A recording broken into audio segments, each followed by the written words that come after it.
วิธีการโอนเหรียญ How BX Trade ไปเขาเจอเจ้ากระเป๋า Trust Wallet หมอขั้นตอนเลยจ้านะเจ็บไปเชื่อกันนะอย่าไปต้องการโอนนะเจ How BX ไปนะเจไปอยู่ชั่วโมงมัน4 BX Trade วันเดียวเลยนะเที่ยเจ้ากระเป๋า Trust Wallet นะไปหมุนติดตั้งก็ไลค์กระเป๋า Trust Wallet เจนอไปเขาเราจะ How BX Trade นะแต่ชินอไปจำนวนเนี่ยไปต้องการโอนไปนะเจยอ$1.2เนาะนะเจไปยอโอนต่างนะเจไปเราจะขอ withdraw ถอนเนี่ยนะจะไปสังเกตชนอเจในยมัว internal network เนี่ยเจขอนอนจะย่อโอนภายในโอน BX ต่อ BX ซื้อหอยจะไปต้องการโอนต่างชั้นดาวนะจะไปเราจะขอ crypto network ตัวนั้นเนี่ยตัวนั้นจะไปโอนต่างชั้นดาวนะไปโอนต่างจอง Binance เราจะ trust wallet นี่นอนยิ่งเต่านะโอเคจะไปเราเลือกขอตัวน้อยถ้าไปเลือกล้อนะจะไปสังเกตขอนอน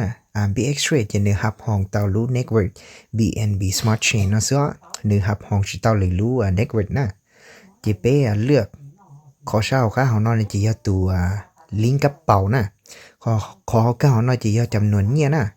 ตัวลิงก์กระเป๋าในน้องจะไปมั่วต่อ trust wallet แล้วนะจะที่น้องกูชอบไปมั่วต่อ trust wallet นะ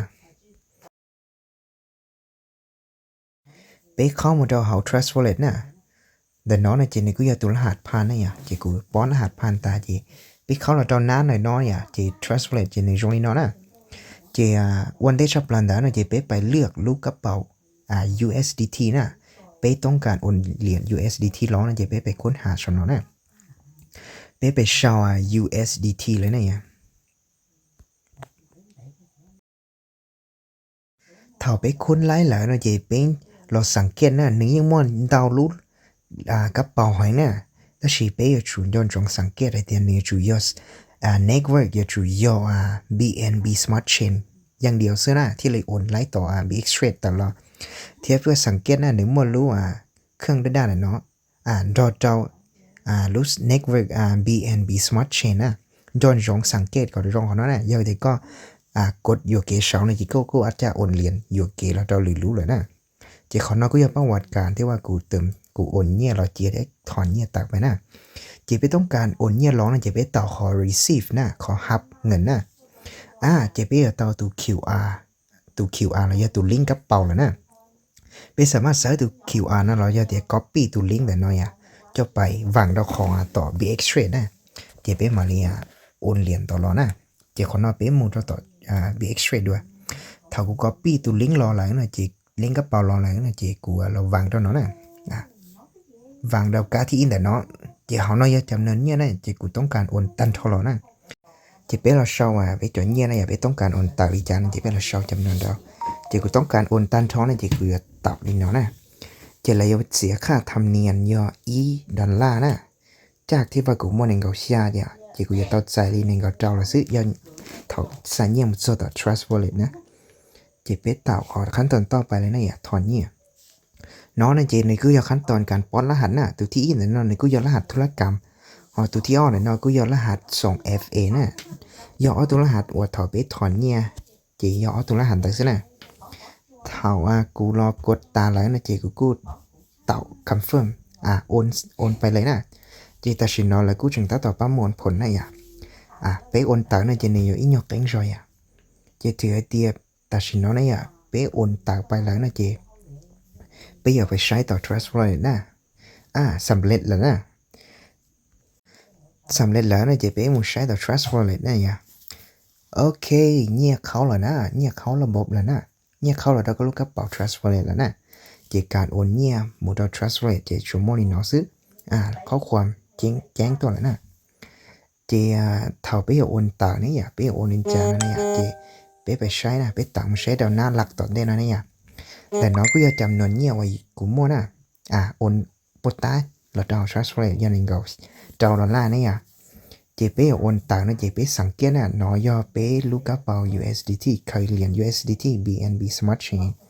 หอเศร้าค่าหอน้อยอรู้เหรียญ BNB นะรู้เหรียญ BNB แต่น้องนะเจย่อรู้เลยเสียค่าธรรมเนียมเนาะเท่าก็ยอโอนเหรียญ USDT ตาเนาะเจค่าธรรมเนียมนั่นเจเลยเราเสียรู้เหรียญเนาะนะเลยจีเสียจอเหรียญ USDT แล้วนะ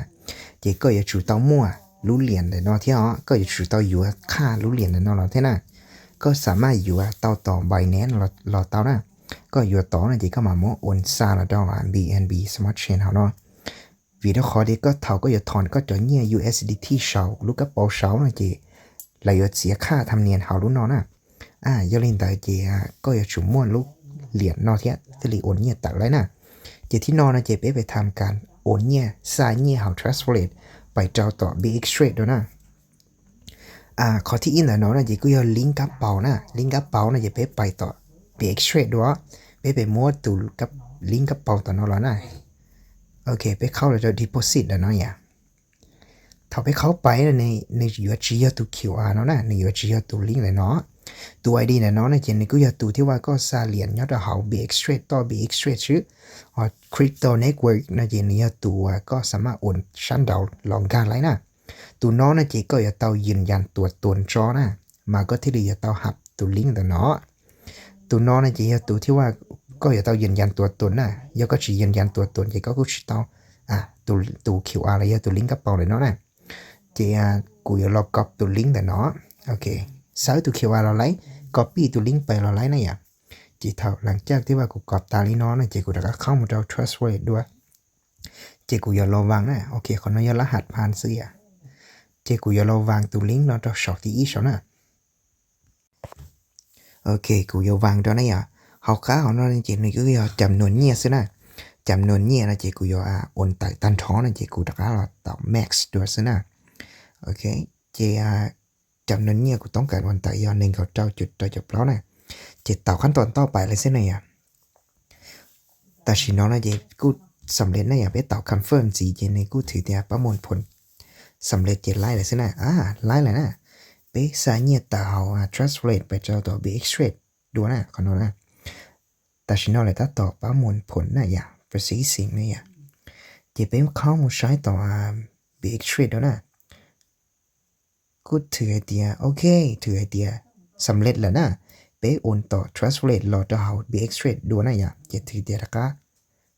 เนี่ยเข้ากระเป๋าแล้วนะแต่ชินอเลยครับมั่วเนี่ยเราBX Trade ด้วยจะขั้นตอนการจะชั่วโมงนี้เนาะสิ